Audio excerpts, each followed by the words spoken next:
قادر پٹیل صاحب اپوز کر رہے شکریہ سر. اللہم صلی اللہ ہیں. یار اس وقت لیجسلیشن کی بات کریں. نہیں میں نہیں دوں گا جی. شکریہ سر. اللہم صلی اللہ محمد و آل محمد.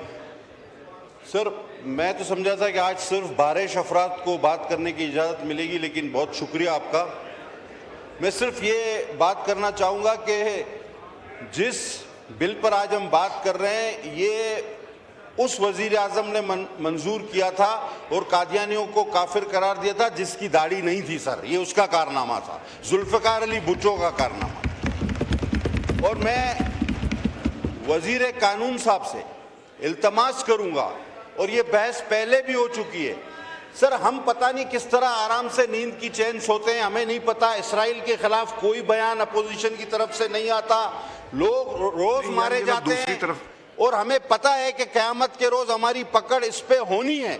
بہت ساری چیزوں پہ ہماری پکڑ ہونی ہے، ہمارے پاس کوئی جواب نہیں ہے. اب آقا کی حرمت کا جب ذکر آیا ہے تو اس کو بھی ہیومن رائٹس اور فلاں جیل میں ہے، فلاں باہر ہے، ہیومن رائٹس نہیں مل رہے. اس وقت خاتم النبیین حضرت محمد مصطفیٰ صلی اللہ علیہ وسلم کی حرمت کا مسئلہ ہے.